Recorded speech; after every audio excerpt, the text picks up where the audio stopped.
Friends, ఈ ఇండ్లు చూడండి. ఈ ఇండ్లు నైరుతి బ్లాక్, అంటే దక్షిణం పశ్చిమం వీధి కలిగిన స్థలం. ఈ స్థలం ఇట్లా నైరుతి నుంచి నైరుతి బ్లాకు చక్కగా వెళ్ళకుండా ఇట్లా క్రాస్గా ఆగ్నేయం వైపు పోయింది.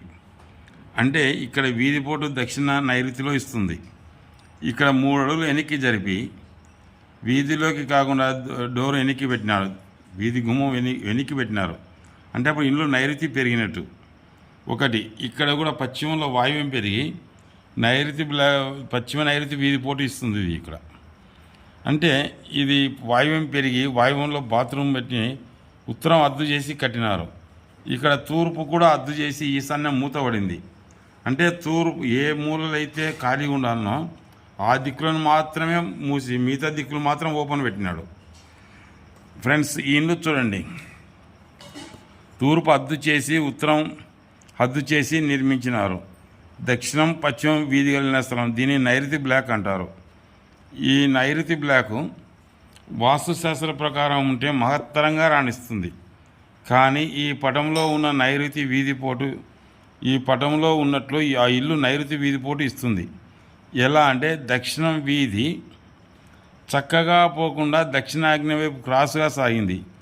ఇంటి దగ్గర దక్షిణం వీధి నైరుతి కన్నా దగ్గర ఇంటి కొలతలు దక్షిణ ఆగ్నేయంలో ఎక్కువగా వస్తాయి.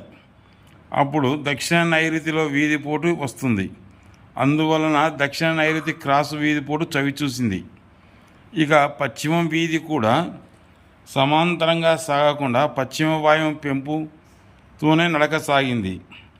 దీని ఫలితంగా పశ్చిమ నైరుతి వీధిపోటు ఇస్తుంది. దక్షిణాగ్నేయంలో 3 అడుగులు లోపలికి సింహద్వారం పెట్టినారు. అప్పుడు ఆ ఇండ్లు నైరుతి పెరిగినట్టు. నైరుతి పెరిగితే రోగం కలుగుతుంది. ఈ ఇండ్లు కట్టిన వెంటనే పెద్ద కుమారుడు క్యాన్సర్ వచ్చి స్వర్గస్థుడైనాడు. ఇక రెండవ కుమారుడు స్కూల్ హెచ్ఎంగా ఉండి హెడ్ మాస్టర్గా ఉండి అతనికి వెన్నెముక ప్రాబ్లం వచ్చి పెళ్ళైనాక 2 పిల్లలు కలిగినాక 2 కాళ్ళు సచ్చుబడిపోయినాయి. నడుము దగ్గర నుంచి స్పర్శ లేకుండా పోయింది. అతను చాలా బాధపడుతున్నాడు.